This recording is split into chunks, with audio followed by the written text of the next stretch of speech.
Hai Bun, Assalamualaikum. Apa kabar semuanya? Semoga dalam keadaan sehat dan tetap semangat. Terima kasih teman-teman yang udah mengklik nonton video ini. Semoga terhibur dan termotivasi. Oke teman-teman, ini aku lagi di sekolah, lagi mengikuti acara Hari Guru. Abang Rizkynya, jadi aku di sini menghadiri para orang tua.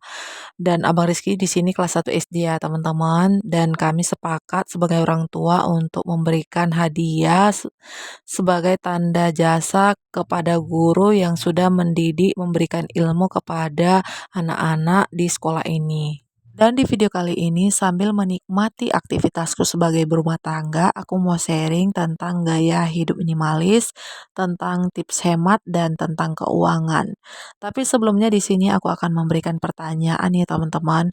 Nah, pernah nggak sih teman-teman untuk ketemu orang yang tidak khawatir tentang keuangannya, kapan harus mengeluarkan uang dan kapan harus untuk menyimpan uang? Nah, itu disebut dengan finansialnya itu berarti sehat ya teman-teman, karena mengerti untuk bagaimana menyimbangi kebutuhan finansial saat ini dan kebutuhan finansial di masa yang akan datang. Nah, setelah mengetahui untuk orang yang sehat secara finansial, malah sebaliknya ya teman-teman, untuk mengetahui ciri-ciri orang yang belum sehat secara finansial. Yang pertama yaitu pengeluaran lebih banyak dari penghasilan. Contoh, gaji 5 juta, tetapi gaya hidup 10 juta. Nah, itu berarti hidup dengan gaya kebiasaan di luar daripada kemampuan. Dan yang kedua, tidak bisa bayar dengan tepat waktu. Seperti umumnya selalu setiap rumah membayar tagihan listrik, atau bagi yang menyewa membayar tagihan sewa rumah. Jika kita terlambat dengan tidak membayar dengan tepat waktu, artinya keuangan kita tidak baik-baik saja. Yang ketiga, punya banyak utang. Utang ini tidak terlalu jelek-jelek amat ya teman-teman. Dan setiap orang pasti ada aja untuk memiliki utang, tetapi kita melihat sesuai dengan kemampuan kita. Seperti contoh gaji 100%. Nah, sebaiknya kalau kita utang 30% untuk membayar dari gaji 100%. Jika sudah mendekati 30% tidak apa-apa. Tetapi kalau sudah melewati 30% dari gaji 100%, nah itu keuangan kita menjadi tidak sehat. Nah, teman-teman, itu dia untuk ciri-ciri orang yang belum sehat secara finansial. Dan di video kali ini aku akan membahas 10 cara menuju sehat secara finansial bagi berpenghasilan kecil. Satu-satu dibahas ya, teman-teman. Cara yang pertama, melakukan analisa keuangan. Setiap orang pasti ada gaji bulanan maupun mingguan. Apalagi berpenghasilan kecil, penting nih untuk melakukan analisa keuangan. Karena kita harus tahu berapa pengeluaran, berapa penghasilan, atau hal penting apa yang harus kita siapkan. Nah, dana darurat udah ada atau belum nih? Atau yang udah ada tabungan harus melihat tabungan saat ini berapa. Nah, kalau ada hutang mana aja yang harus kita luankan, nah itu harus kita catat benar-benar dalam analisa keuangan. Setelah udah tahu untuk posisi keuangan kita, analisa keuangannya, lanjut untuk membuat rencana keuangan. Nah, buat rencana keuangan ini kita harus tahu untuk 1 tahun ke depannya berapa, untuk rencana keuangannya 5 tahun berapa hasil yang kita udah rencanakan, supaya kita tahu untuk hasil buat rencana keuangannya itu apakah berhasil atau tidak. Berikutnya, buat budget bulanan maupun mingguan. Setelah udah menganalisa dan mengetahui posisi keuangan kita, penting nih untuk membuat budget bulanan maupun mingguan. Karena selalunya ada beberapa orang bertanya-tanya uang tersebut kemana aja, 100.000 baru dipecah kemana aja. Bingung ya teman-teman. Nah, setelah kita udah buat budget bulanan maupun mingguan, kita udah tahu persis kemana aja uang tersebut. Apakah ada yang kita simpan atau apakah pengeluaran apa aja yang kita keluarkan. Dan yang keempat, pay yourself, yang artinya menyisihkan dengan hal-hal yang penting. Contoh, setelah kita mendapatkan gaji, sebaiknya kita cepat-cepat untuk menyisihkan tabungan yang udah kita alokasikan dana-dana, bukan menyisakan untuk tabungan. Karena kita kadang-kadang kebalik ya teman-teman, setelah mendapatkan gaji 100% kita bagi untuk menyisihkan kebutuhan hal-hal yang tidak penting, dan sisanya baru tabungan. Aturannya kita menyisihkan tabungan dulu, diutamakan dulu, lalu menyisakan untuk kebutuhan sehari-hari.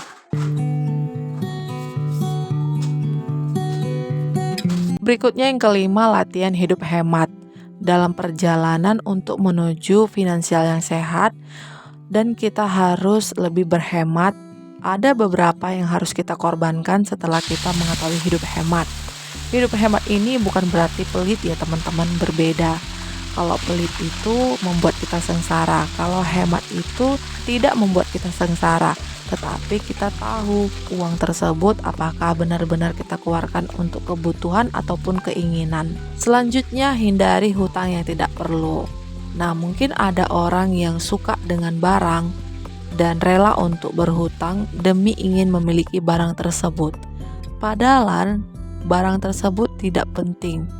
Nah, kita sebaiknya mikir-mikir dulu untuk memberikan keuangan kita kepada utang. Apakah itu perlu atau tidak perlu?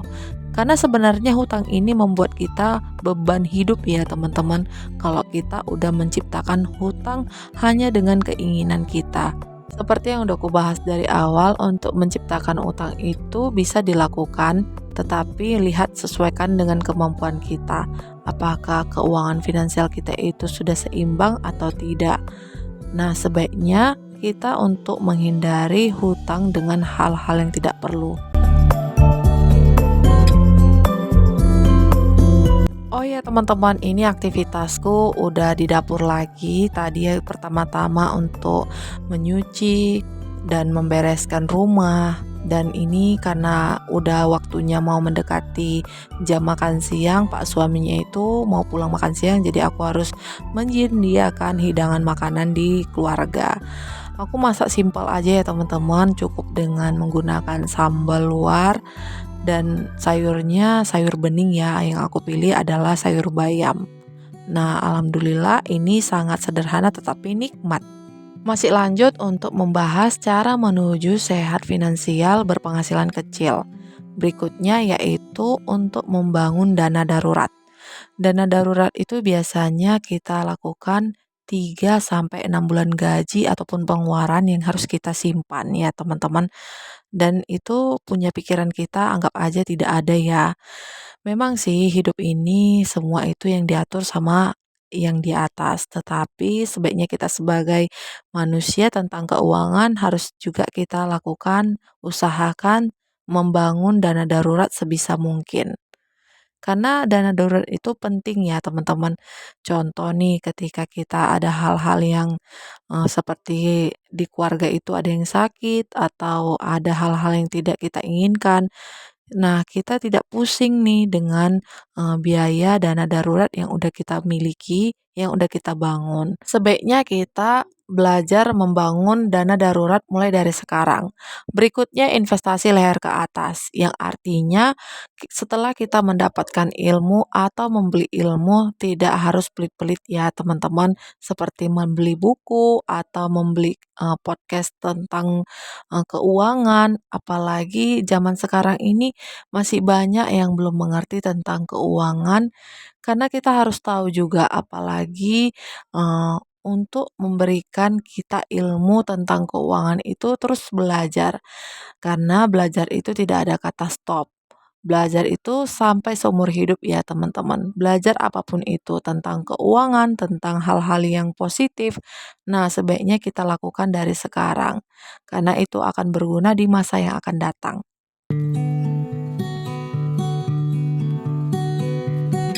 Yang kesembilan, belajar menginginkan lebih sedikit.